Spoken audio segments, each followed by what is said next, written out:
everybody, welcome. We are here at Con of Heroes, so it's kind of really exciting. I've been having a great time. I'm here with Josh, so from Get Up and Game. How you doing? I'm doing great. It's been a great show so far. We've played a lot of champions and just having a really good time. We have played a lot of champions. We just finished up a special campaign that they built for this scenario, or this event specifically, and it was tough. Yeah, we got smashed by Red Skull in game one, and realized we need to rethink our life choices. Completely built new decks. Yep. Got out some higher tier heroes. I played Doctor Strange. And I played Venom, so yeah, that it helped worked a lot. out. And then we pretty much rolled through the next three villains, including Venom Goblin. Yeah. To win the campaign. That was the second time we played Venom Goblin this weekend. I'm ready to. Yeah, well, today. Actually, the third time technically, because we played one game against him in Expert and lost. Well, we played 80% of a round. Right. Yeah. And rolled down the standard and won that game. Yeah. So we're 2-1 against Venom Goblin today. Yeah. I'll take that. Oh yeah, not too bad. But we got some really exciting news, yeah, and I think actually while you were driving up, yes, the article dropped when you were in the car. Yeah, I'm 10 hours stuck on the road, and Fantasy Flight decides that's the day we're going to announce the Mutant Genesis campaign box from our champions. And I started seeing notifications pop up on my phone on Discord, and I pretty much almost pulled over on the highway right there. Oh yeah. But I did wait till lunch. I didn't read the article on the road. Nice. Probably not the best, wisest maneuver. Yeah, but we're getting X-Men. We are getting X-Men. X-Men. A lot sooner. There were the leaks, and so we kind of knew it was coming, but it's a lot sooner than I actually thought we were going to be getting them, just in the whole cycle. I completely agree. X-Men feels like its own separate corner of the Marvel Universe, so I always sort of expected they would wait till they were done with the, mainline Marvel stuff, and then just pivot to X-Men for most of the rest of the life of the game. Yeah. And instead it appears they're just folding X-Men in with everything else. Yeah, which is really exciting. I mean, we get it sooner that way. Yeah. Now, the thing about it is, though, it's really only the second most exciting thing that could be coming to Marvel Champions right now. We all know what the first most exciting thing is. And if you don't know, it's Daredevil. Daredevil is the most exciting thing. But this is a close second. This is a very close second. Big X-Men fan. I'm very excited. A lot of X-Men hype here. Yeah. And so we normally do a preview video whenever these articles drop, but since we were both kind of on our way, we're just decided, you know what, we'll do it together, we'll do it live. Well, not live, but you get it. And so what we're going to be doing in this video is walking through the player cards. There were a lot of player cards that were revealed to us. And so we're going to be walking through those. There are the villain cards, and we may touch on those briefly, but the intent of this video is to walk through the individual player cards and kind of talk about them, see what we think about them, and then just kind of give our overall impressions of what the FFG article was spoiled or revealed, I guess. It's not spoiled anymore. Yes. So we got Colossus and we got Kitty. Yeah. So first question, were you surprised that those were the two heroes? Absolutely. In the box? Yeah. So I knew they weren't going to go like the big, they weren't going to do a Wolverine or a Cyclops or something like that, right? Because those are guaranteed hero packs that they're going to sell, right? And so, but I really wasn't expecting Colossus and or Kitty. I was thinking like a Gambit and Rogue. Yeah, I think that would have been a good. But I enjoy the theme. It is nice to have the theme, but I'm also I'm way more invested in the mechanics, and so the same way. It could be anybody on these cards. The mechanics, I love. So yeah, I think it was a brilliant maneuver myself. I think Colossus and Kitty are really popular. They're sort of probably middle tier, so they're not giving up super profitable hero packs by putting these guys in the box, but they are very attractive to bring in maybe some new players that have been waiting for X-Men, because I think there are people who are not necessarily fans of Marvel, but they are fans of X-Men.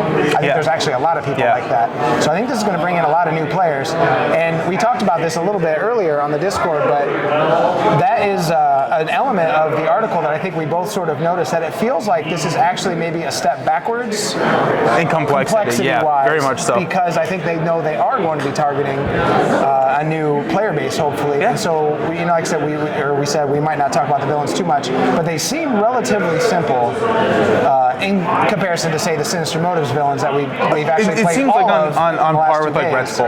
Yeah, and exactly right. It feels more like a Red Skull, which no complaints. It's just interesting that it feels like they maybe stepped back a smidge in hopes of drawing in new players. Yeah, but let's we got a lot of cards, so let's just go ahead and dive into it. Probably just get into it. Let's start with Colossus. Yep. I'll introduce. So Colossus, which is Peter Rasputin. Sure, yeah. So alter ego, he has 4 recovery. He has a setup ability that says search your deck for organic steel, which is a card that after a tough status is removed from Colossus, you can exhaust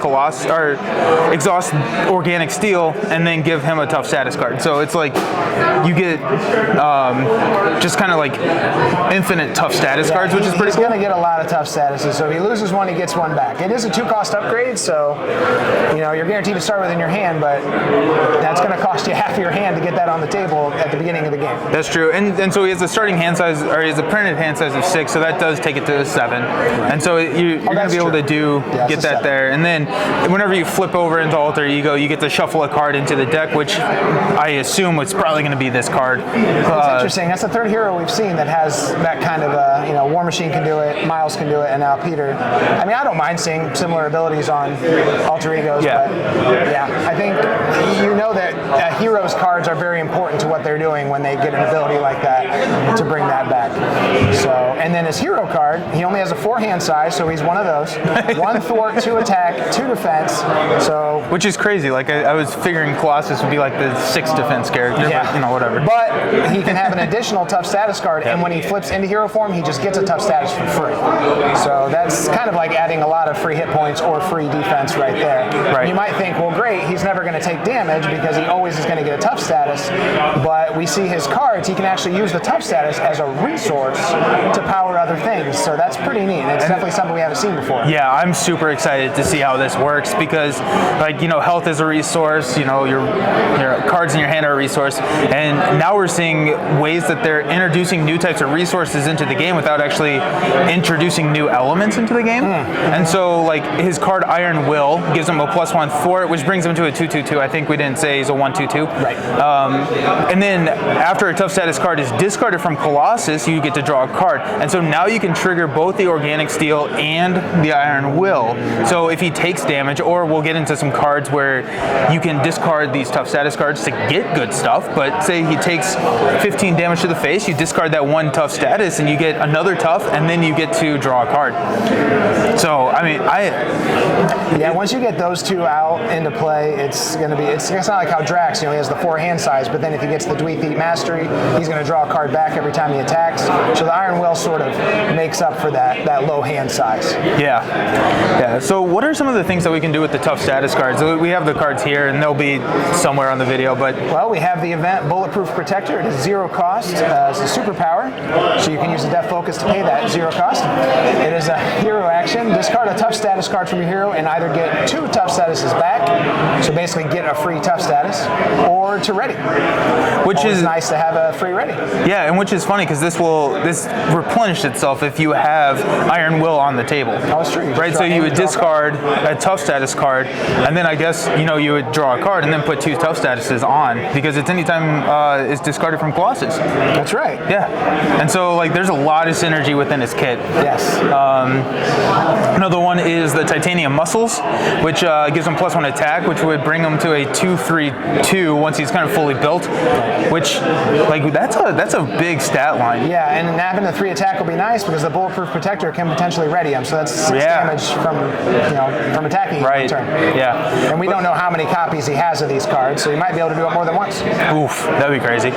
But yeah, so you can exhaust the Titanium Muscles to generate a physical resource for each tough status card on Colossus. So now if you have 2, that 4 hand size doesn't look that bad, right? Exactly. Because you got the 2 fists, the punch resources there, and the 4 hand size heroes have come a long way. You look at She-Hulk and Hulk, And they don't get a ton of help to make up for that small hand size, but it looks like we know Drax can draw a ton of cards. Yeah. And it looks like Colossus is going to be just fine too. Yeah. Alrighty, what other cards do we got in here? So we've got Made of Rage, another zero-cost event. I love seeing all these low-cost. Not to keep harping on it, but again, low hand size, but his cards are cheap, so maybe it's not so bad. When he makes a basic attack, you can discard a tough status card from him to get +6 for that attack with overkill. Yep. So that's a 9 attack. 9 attack with overkill for the cost of 1 tough status card, which seems to come pretty easily to him.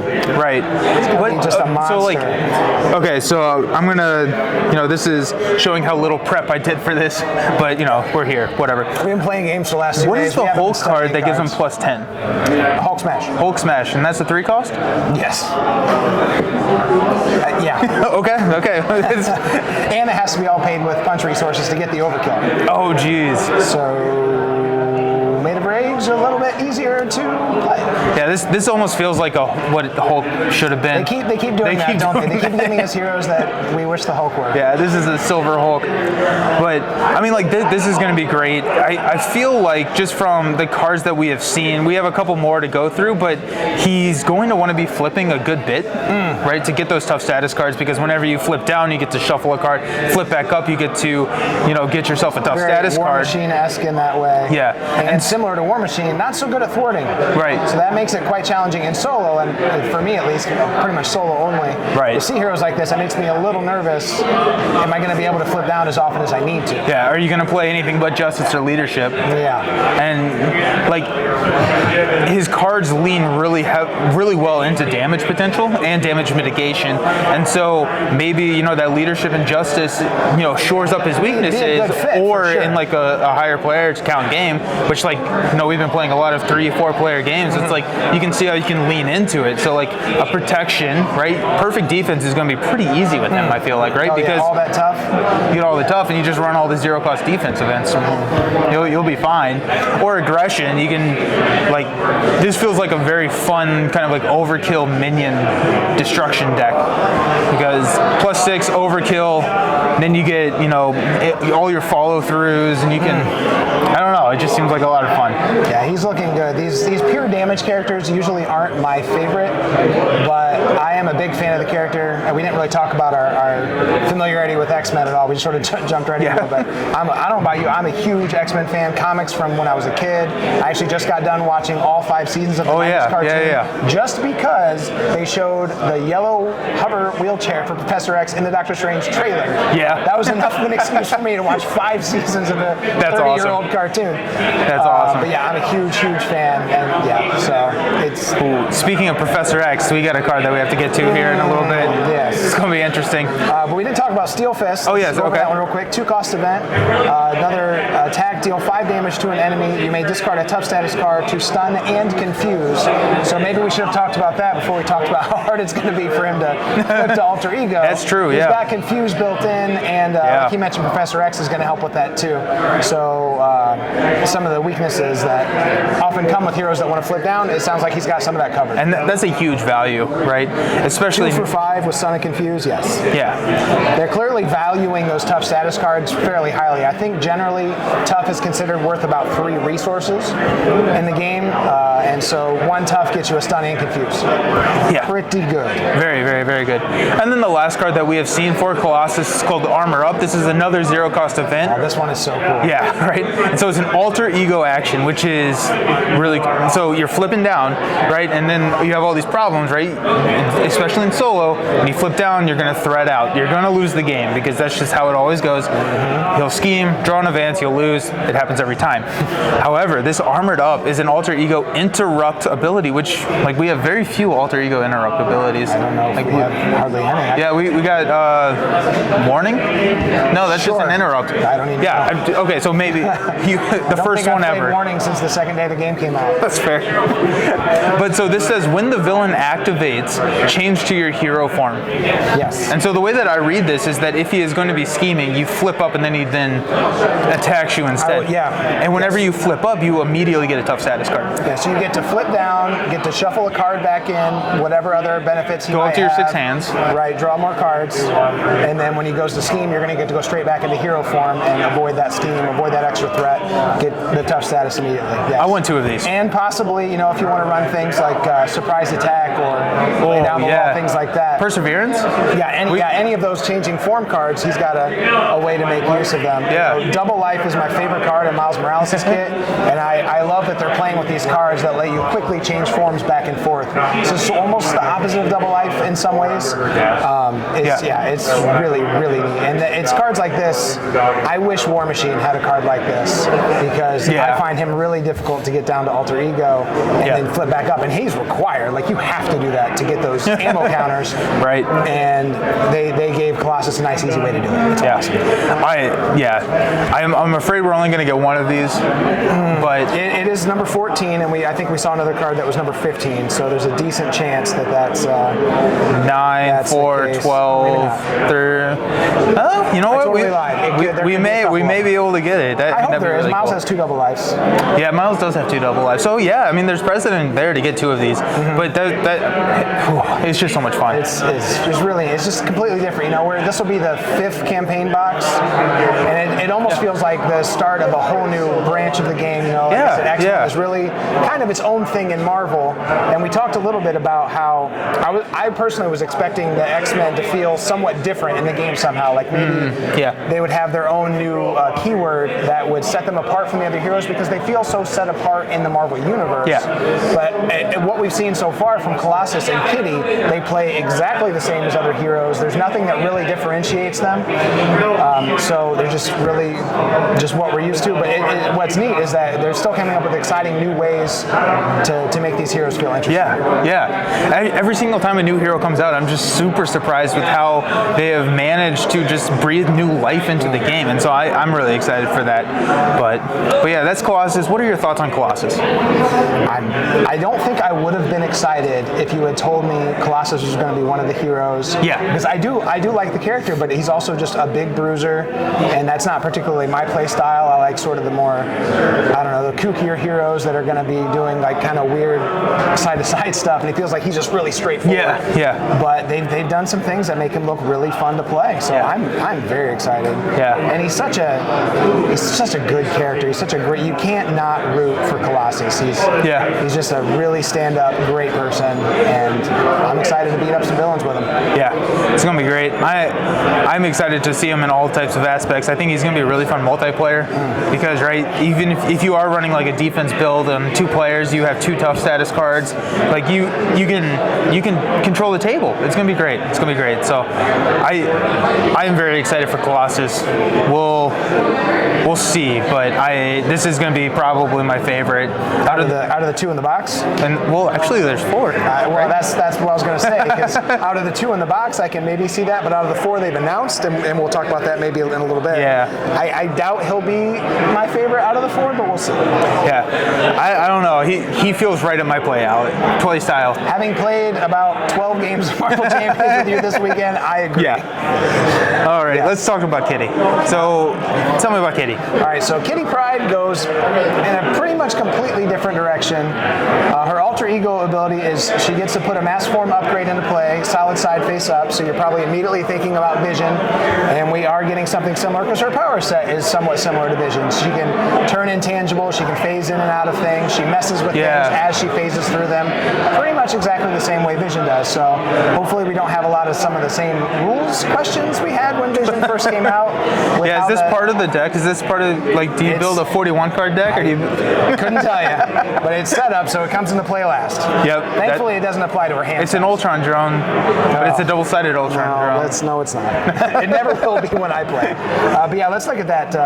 So what that is, so she comes into play solid, form up, and she can actually exhaust it as a hero resource to generate a punch resource for an attack or defense event. So she comes into play with a resource card on the table. That's awesome. And as a response, after you attack or defend in solid mass form, you have to flip. Or no, you don't. Yeah, not. You actually don't have to. Yeah, you can flip the card, which is really cool. I like that. Honestly, I thought it was a forced response. Well, it is on the other one. That's what it is on the other one. My eyes were kind of looking at this side. And so it's nice to be able to choose because you can't flip just randomly, right? Like you have to actually go to alter ego use the responses or the forced responses to flip into the different phase styles. But so that was solid. What's phased? So when she's solid, she has a free resource on the table for attack or defense events, and then when she's phased, she cannot take damage while defending. And then there's awesome. Oh yeah, just blowing right past that like it's nothing. She just can defend and take 0 damage no matter what. That's so cool. But in this particular case, it is a forced response where after you do that or you attack, you do have to flip. So you can't just stay phased all game and not take damage. So that it's sort of like almost a fixed version of the vision intangible where you can just stay that way and ignore minions the whole game. You're not going to be able to do that with her. You have to flip back up if you attack or defend. So does this trigger all of your change form ability cards? Like your surprise attack? It's a form. Yeah. It's the same as So it's very similar to Vision in that sense, and you don't have to necessarily play a card to specifically change you, right? Right. It's a response, and so you can respond to the response, which will open up some really cool builds, I think. Right, but as opposed to Vision, who can choose to flip once per turn, she's limited to once she's gone. And it's not once per turn, right? Every single time you can flip as much as you want, right? Well, let's see. The solid. As much as you can pay for. Well, with the solid form, you do it when you attack or defend. Yep. So you play an attack, you flip. You play an attack, you flip. You play an attack, you flip. Oh yeah, that's true. I hadn't actually worked out the process in my head. So I know Moxie is just whenever you change. I'm trying to figure out ways that you can break that. Yeah, it creates the opportunity to play those kinds of cards, but you're not getting any other kind of benefit out of it. Right. So but it's still really neat. Now let's look at her hero form real quick. So what does that do? Oh, we're both reaching for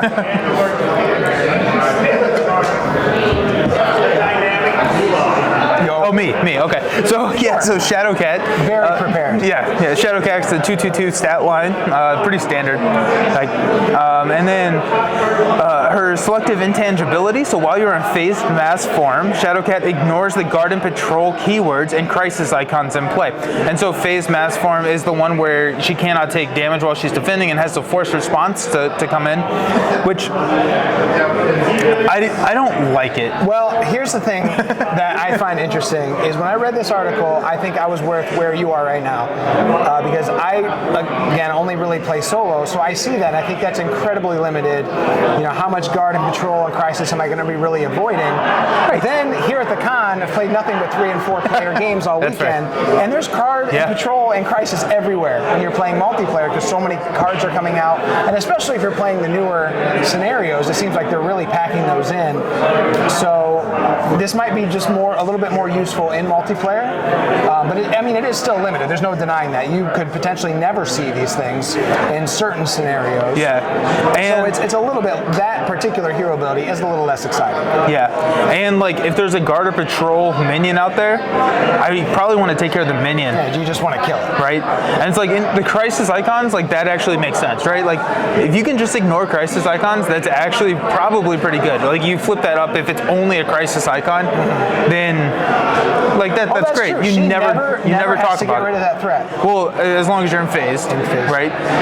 Which you can just flip into it fairly easily. That's true. But we saw a crisis phase, a crisis side scheme yesterday that came in with something like 24 threat. Oh yeah, it was 4-player game. Yeah, Fool's Paradise. She could just ignore it. In phased form, but I suspect you're going to want to be there a lot. Well, so this is actually going to be really fun with Fool's Paradise, right? You can just leave it out forever. +2 hand size. I'll take it. +2 hand size, and it's got acceleration and a hazard. Don't worry about that. You get 2 hand size. You can deal with it. Okay. Ran out of memory. Sorry about that. Picking back up. Yeah, picking back up. Acute Control. So this is a 1-cost upgrade for Kitty that allows her to deal some damage whenever she bypasses the guard or patrol keyword. So after you ignore it, you exhaust this Acute Control and deal 2 damage to that minion. I assume this is a 1-of card in her deck. Yeah, probably. And you were saying, it's you'd rather just kill the minion most of the time, or deal with it. But this is giving you, a benefit for not doing that, and then you get 2 free damage, and it only costs 1. I think we've been dealing with what are the little two health symbiotes with control. Yeah, there you go. Those all day, and you bypass it, do whatever you want to do, and then kill the little minion, because most of the time these guard or patrol minions are relatively small. Now there are certainly some bigger ones, but I think more often than not they're not very big. So this is, they're trying to give you a reason to do it. I agree. It's weird. This guard control thing feels weird. I mean, it feels accurate to the character thematically, but as an ability, it is kind of hard to get a little excited about. Yeah, it's like, how often are you going to run into it? But but one thing with that, I always say, like with Thor, people say he's only good in certain scenarios. I say pack your scenario with minion heavy modulars. I suppose you could just play a lot of symbiotes with Kitty. Or there is a decent amount of guard out there. Patrol is relatively newer. It's becoming less widespread, or it's becoming more widespread. But I wouldn't be surprised if we see a decent amount of it in the box that this comes with, just to make use of her abilities. And another thing I did want to say, I made a joke earlier about using Depth Focus to pay for one of Colossus's zero-cost cards. But pretty much every single one of their cards does appear to be a superpower. Because the X-Men are all, they're all actually superpowered beings versus a lot of your every single Colossus card with superpower. And I think we're going to see that probably going forward, and that's kind of what I was alluding to, where I really thought the X-Men would have their own feel because they're really different. You have Captain America, he's not a superpowered being. Here, by the way. Yeah, Steve Kimball's in the background. You always know what heroes he's playing. But we are going to see superpower on probably every card. So I kind of hope every one of these does come with a Depth Focus, because you're not going to have enough of them in your collection to handle all these characters. Right. Or maybe there'll be some power. Maybe there'll be something else. But we did get a reschemed Perseverance. Yes. So one of the cards that was announced was Perseverance, which we have right now. We have today, and it is reskinned. It's a new art. X-Men art on it. It's the exact same card, but I'm new art. hoping for a Depth Focus without Doctor Strange on it. I think that'll be pretty cool, right? Actually, what I want Energy, Genius, and Strength as X-Men cards 100%. or any other cards. I'm tired of looking at the Energy, Strength. Alrighty, but we got Intangible Interference. What's that do? So we have another 1-cost upgrade. After you ignore the crisis icon on a scheme, exhaust it, remove 2 threat from that scheme. Which, so again, every scenario probably has one crisis icon if we went back and looked at it. So it's going to be there. And honestly, I think she's one that's a lot harder to gauge just by looking at her cards. And that's fair. Like, these are all like preview, right? Like, we'll get a better feel once we actually start playing them. But this is a card in solo. I think it's detrimental to play. Detrimental. Right. It's if the scheme doesn't do anything except for the crisis, then why bother getting rid of it? Why shuffle it back in? That's fair. I mean, like, if you're playing multiplayer, obviously, you want to get rid of it. But I don't know. Like, it's 2 effective resources for. I almost wonder if there's going to be some sort of cards in her kit that we haven't seen yet that really give her benefits for removing these things. Because you're right, it doesn't seem worth it. If you can just ignore them anyway, why bother? Exactly. No, that's a good point. Alrighty, we got Shadowcat Surprise, which is a 2-cost event. A hero action, deal 3 damage to an enemy, and then ready your hero. I love seeing readies. Finally, a simple, straightforward card we can get behind. It's a superpower, so Depth Focus takes care of it. And it's an attack, so martial prowess if you really want to. And it flips you into phased. Or out of phased, I guess. Oh, that's true. So, you get that ready, so I love seeing him for protection. I'm a huge protection player, so I love seeing that. So I don't really have much to say on it's just this. super. Anytime, 3 damage and a ready, I'll take it. For 2. With a 2/2/2 stat line, that's just fantastic. You're going to get a lot of value out of that. Absolutely. Okay, what is Phase Strike? Phase Strike, we have a 3-cost event, so it better be pretty darn good. Attack superpower, deal 6 damage to an enemy, so pretty good. If you are in phase mass form, you may discard an attachment with the text hero action or hero response from that enemy. So this might sound really familiar. Vision has a card a lot like this. With visions, he confuses the enemy. Yes. It's been a long time since I played vision, but he can discard one of the those annoying attachments that normally cost one of each resource or whatever to get rid of. And this does cost 3, so you're still paying for it. But you're the also 6. Doing 6 damage, and you're getting rid of the card. Yeah. So nice. Especially in playing with 4 players, right? The Venom Goblin, right? We scooped after we had resolved I think it was 12 encounter cards. We resolved 11 and then scooped because I died. But he had I think it was 5 attachments on him, right? And so being able to kind of bypass guard with this, then there's some interesting stuff there to discard that attachment. I was gonna say it's a way to get rid of Glider, but you could also just discard it to get rid of Glider. That's fair.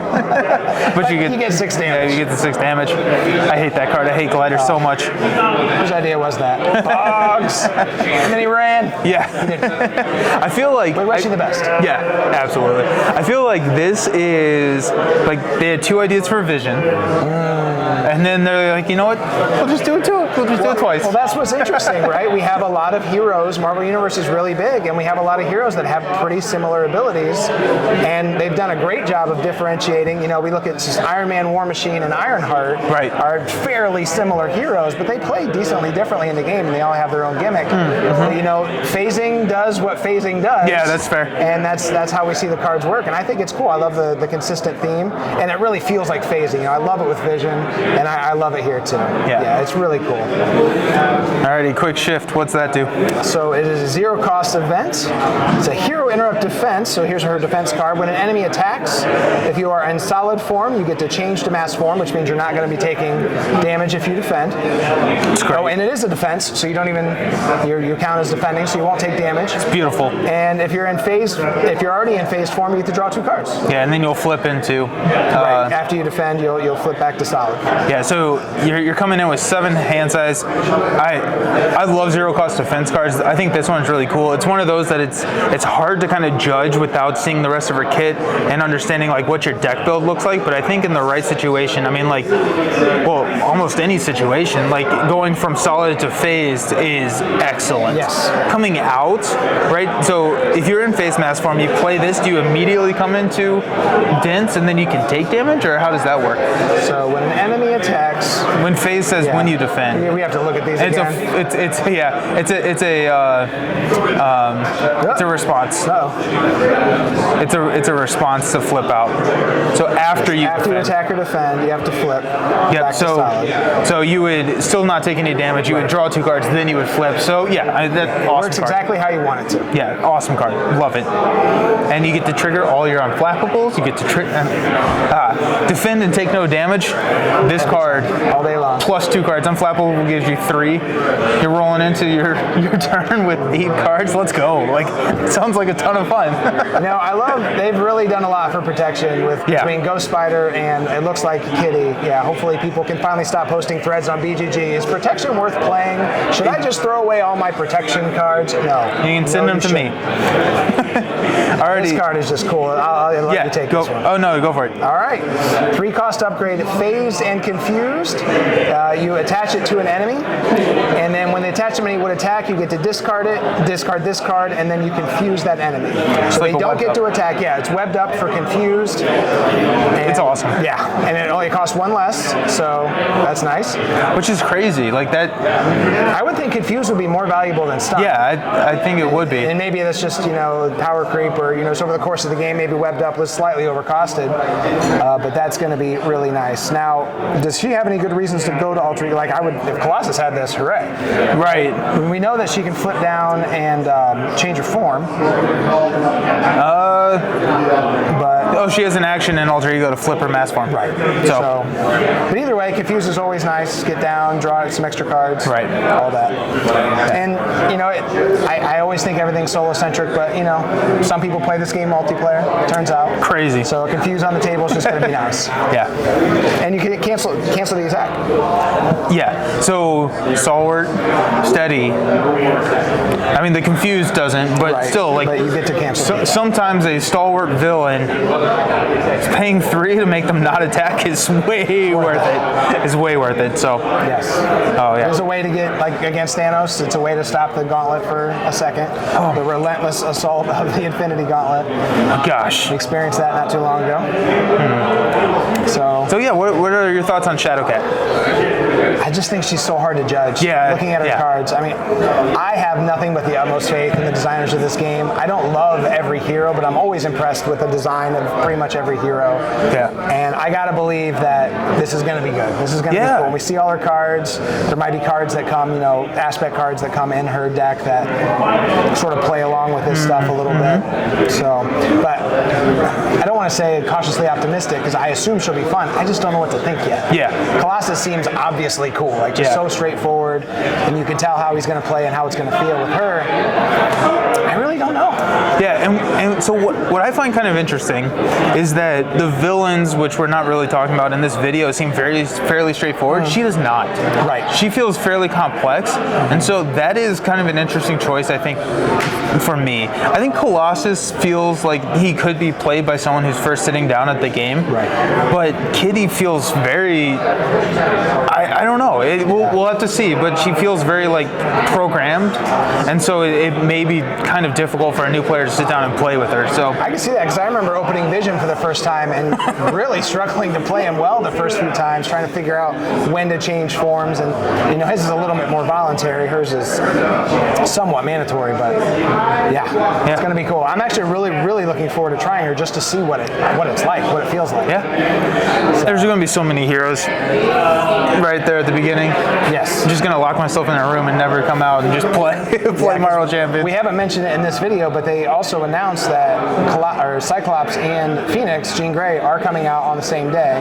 So we're going to have 4 X-Men to play right out of the gate. Which is a great way to do that. Oh, yeah, because that was one of the reasons we thought X-Men would be a while, is they were going to want to take their time, and instead they're just giving us 8 X-Men right out of the gate. 4 in the box, 2 in the box, 2 packs on the same day, and then the next wave of 4, which we don't know who those are. And yeah. So, but you're going to get 8 mutants by the end of that cycle. Yep. And then there's going to be 2 to 3 more cycles, I hope. Eventually, yeah. we don't know, until the next leak happens, any day now, right, to find out what's coming out. We probably missed it, honestly, while filming this video.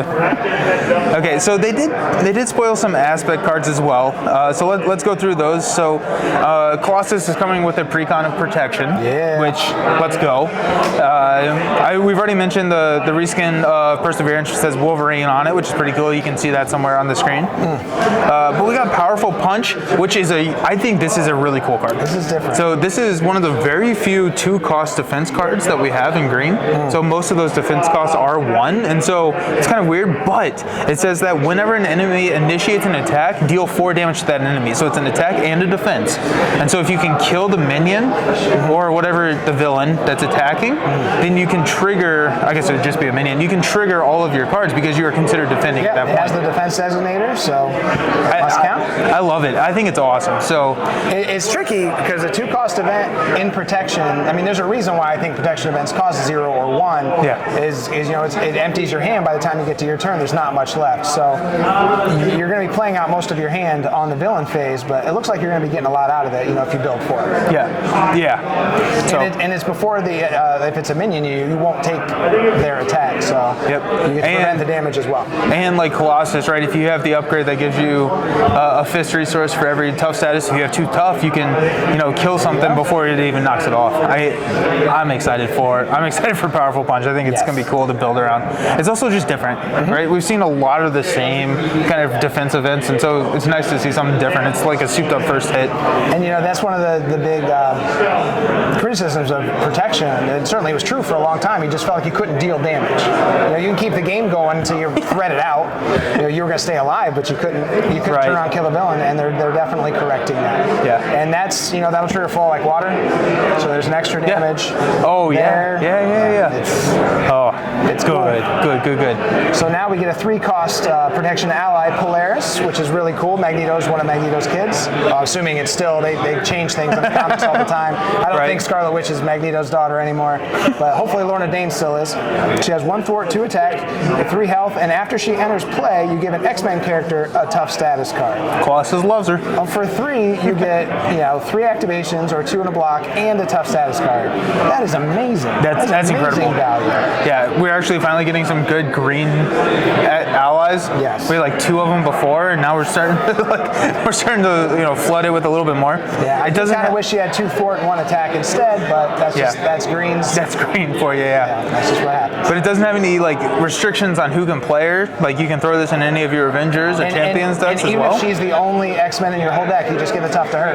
Yeah, right. So it doesn't require you to be playing X-Men to play her. Yeah. That's an interesting direction. I think we'll see a little bit more of that with the other allies. The Web Warriors, we're all about you have to play them all together. And the Champions, you don't have to play them all together, I don't think, but they really only benefit Champions. Right, yeah.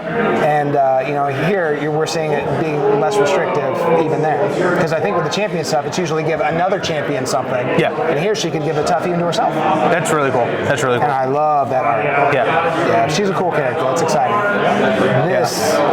Mutant Protectors is really cool. Interesting card. Yeah. So this is a 1-cost event, and it says play only if you have the X-Men trait, which I think we're going to see a lot of that over this next cycle. Maybe this is how they sort of differentiate them a little bit. Which like I'm fair. I'm fine with that, right? Like we've seen that with the Avengers, but I would even be okay with most of these cards have that to kind of give it its own like flavor and feel. But Agree. But anyways, it's a Hero Interrupt. It's a defense, so we get another defense event, which I actually didn't realize that was a defense event until I just read it right now. But that's crazy. That's really cool. So when an enemy attacks, put an X-Men ally into play from your hand, exhausted and declared as the defender of this attack. So are you considered defending if you play this attack? I don't see why not. It says defense. That's crazy. That's how that works. Crazy. That's so cool. But yeah, so for 1 cost you can put. Now the interesting thing about it is there's a good chance that character's going to die. Yeah. But if they don't die, then you gotta. So I think what I was saying. Third memory card. was say you use this to put Lorna into play for 1. She comes into play. You could give her the tough card. She defends. She survives. You got her into play for 1. Yep. Or Nick. That's not bad. Throw Nick in. Has to be an X-Men ally. Bummer. Put Professor X in. There it is. So, but like it is put into play, so it's not played, and That's so true. you have to be careful with some of those. Yeah, the ones that say when they enter play. Yeah, but I think that's when you play them. Like this is what I wanted Sneak Attack to be, and so they don't leave play, assuming they survive the attack. If they survive the attack, it can be played in the villain, or it has to be played in the villain phase. So I guess it doesn't. But when an enemy attacks, so you could do some shenanigans, bait and switch or something like that. But you could do it with a minion. Right. It's just an enemy, so it's just a way to get a cheap. Ooh. So I assume we're going to see some 4 cost. That's cool. X-Men. Yeah, that'd be cool. X-Men allies, or basic, whatever. Get expensive ones in for cheap. Is the point. And that's always fun. That's always fun when you can cheat stuff in. And unlike Sneak Attack, it doesn't go away pretty much immediately. Yeah. It feels like we are getting a lot more kind of benefits for allies outside of leadership, especially in like the later cycles and with the X-Men cycles. And a lot of that is with these new training cards that we've seen. And so like there's a protection and aggression. So Kitty, I don't think we actually said was aggression. Oh, right. But so attached to an X-Men ally, this is protective training. This is the green one. It's a 1 cost. It's a max 1 training ally or upgrade per ally, and it gets +3 hit points. Yeah, simple, straightforward. Yeah, 1 for 3. And I love the theme. Being a huge X-Men fan, like they're in the danger room constantly training. Like that's their whole deal. Professor X always has them training, and I love that they brought the theme out in these cards that we have these. Yeah, and then the attack one is very similar. It gets +1 attack and +2 hit points. So I feel like the attack one is better.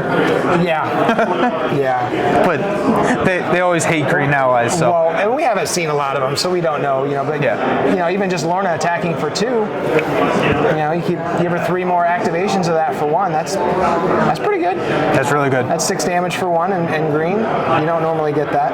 Yeah. So I'll take it. But you're right. It's nice to just see good ally upgrades outside of blue. Red only has, they have the spear, which is great, but only goes on Guardians. And it's just nice that we're getting more of that. Yeah. So all for it. Can't wait to see the blue cards. That's what I'm really excited for. Yeah. When we see Cyclops. Yeah. It'll come with the blue. We did get 2 aggression allies, so we got Magic and Wolverine. So Magic is a 3-cost red ally that has a 1/2/3 stat line, and it has a response, which I think is kind of interesting. So it says whenever you play Magic from your hand, if you spend a mental resource, and so basically for effective 4 cost, another resource on top of it. You choose a non-elite minion engaged with an X-Men hero. So we're just going to do all of the qualifiers and then shuffle that minion back into the encounter deck. So this is very situationally good, and I feel like, I don't know if it was you that I was having the discussion with earlier, but Lord of the Rings has like cards that you just build a deck for the encounter, right? And I feel like this is one of those cards for Marvel Champions, right? There are going to be these encounters that Magic is going to be just excellent in, and then I probably will never just put her in a deck if I don't know what encounter I'm going into. Yeah, there's going to be certain minions and certain encounters that you want to teleport out of there, and the theme of it's just amazing. I don't know if you know much about the character. She's basically the queen of some sort of dark dimension or something like that. It's been a while, but yeah, so she's basically teleporting them to a place where you really, really wouldn't want to go. And it's interesting that she's in Kitty's deck because she's Colossus' sister. Oh, interesting. Yeah. So. Oh, there you go. Yeah. But yeah, it's expensive. You're paying 4, but you're getting an ally and you're getting rid of a minion. Yeah. And so it's kind of like Nova Prime. You know, he just comes in and bombs somebody. She doesn't quite kill him, but she still gets rid of him for a little while anyway.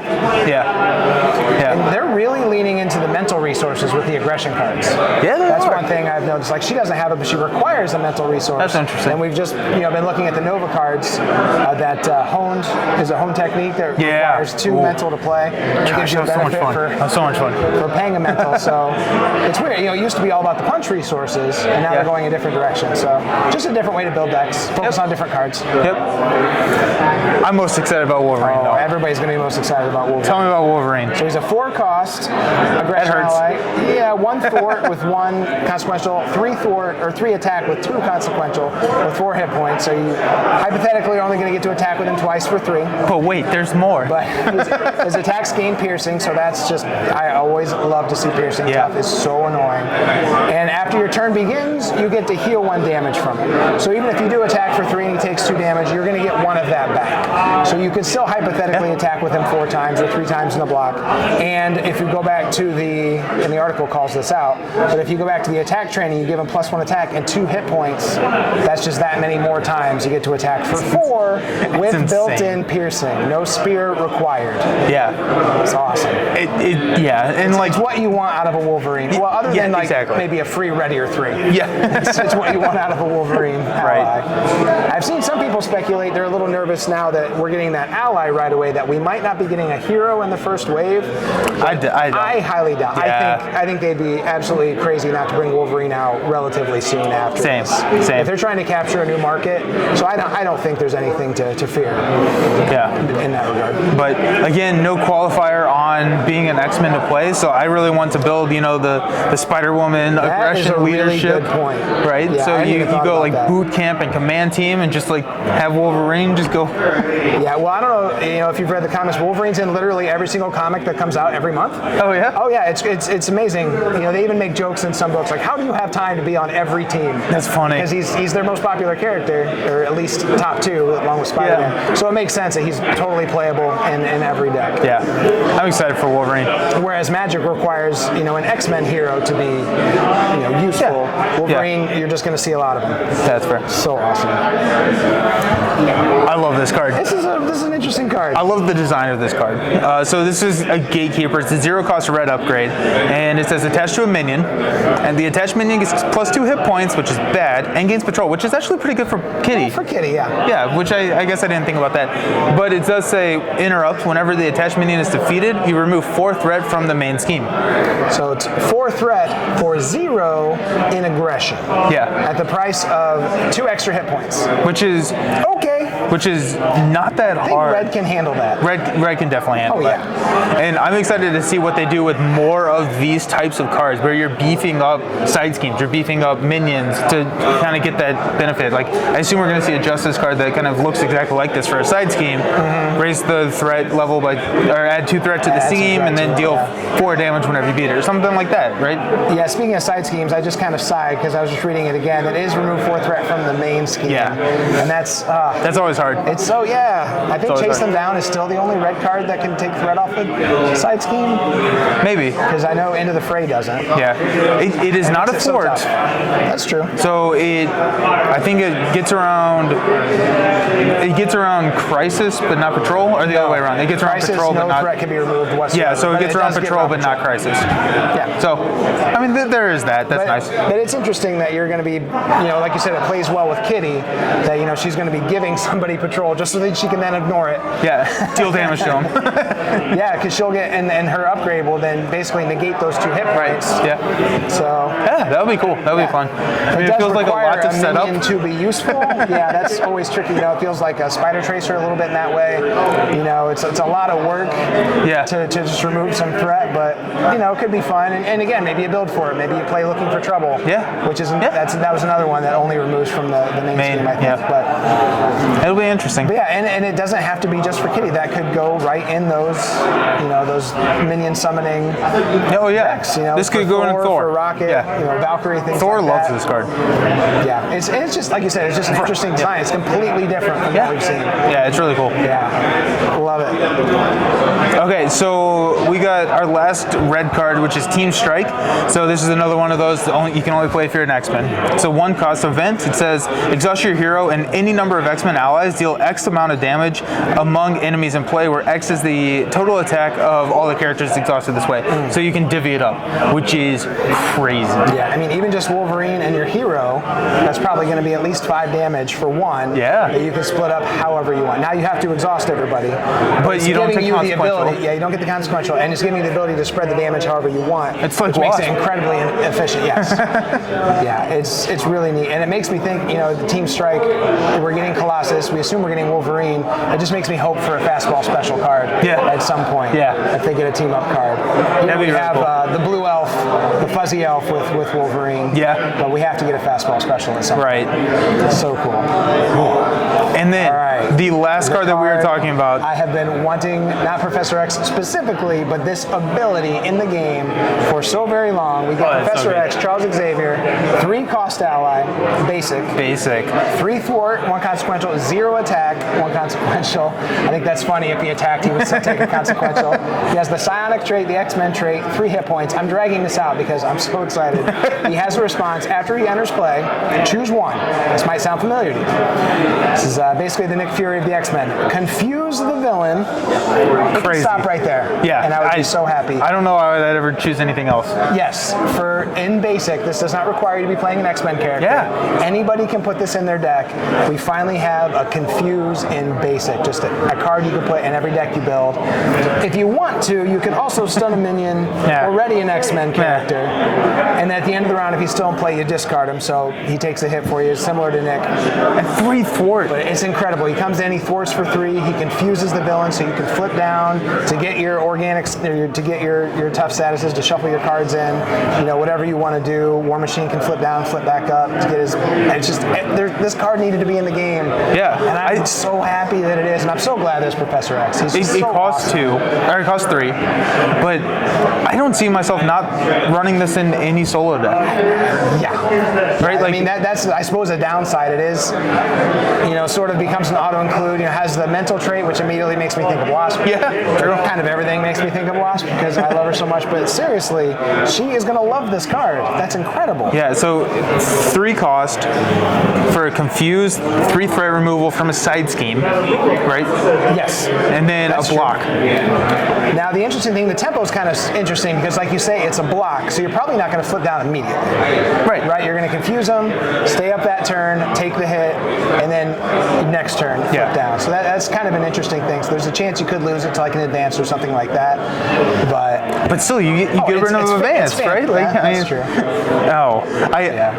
This card is insane. I love it. I am super surprised that you don't have to be an X-Men to play it. Yes, very right. I was, and that's what I was saying earlier. I'm just amazed that there isn't something that sort of segregates them from the rest. Like these just feel like more Marvel Champions heroes. Yeah. And I fully expected the X-Men to really feel like their own thing that wouldn't play well with others because in the comics they don't. In the movies they don't.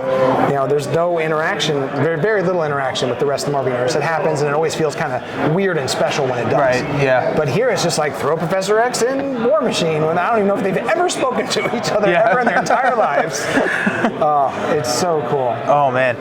So those were all of the player cards that were announced / revealed for, I think they're demoing, the plan is they may be able to demo it at Gen Con, but depending on supply chain and however, we may not see it. And I think we've heard kind of a September release. I saw a date on the internet, who knows? Yeah. September 30th was the date I Everything saw. on the internet is true. So, so I mean, we're going to be seeing these this year, at least, very much. That's true. Yeah. And so I'm interested and excited to get these to the table. We'll do probably the standard video because assuming they're not announcing the next 2 heroes in the next 12 hours. But I would love it if they did. That was what I was going to say. We talked about, you think Colossus will be your favorite. I think Cyclops will be my favorite. Yeah. I'm a huge Cyclops fan. Very, very excited to see what he looks like. Yeah. Any final thoughts or any final things that you want to say? I'm just so happy. I love the X-Men. It's weird.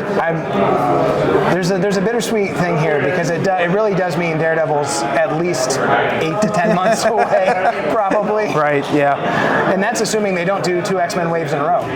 True. And we don't have any idea what this is going to look like. But the fact that they're releasing 8 mutants out of the gate makes me think they might. They know what they're just doing. Keep jumping around like they have been. Yeah. But just blown away. Yeah. So happy. Awesome. Well, thank you so much for joining. Thanks for having me. Yeah, of course. This was great. when I saw it come out on Thursday, I was like getting ready to leave. I was like, you've got to be kidding me. Like I said, I was in the middle of like Wisconsin or something, which is nowhere near where I live. Yeah, but I'm really glad that this worked out.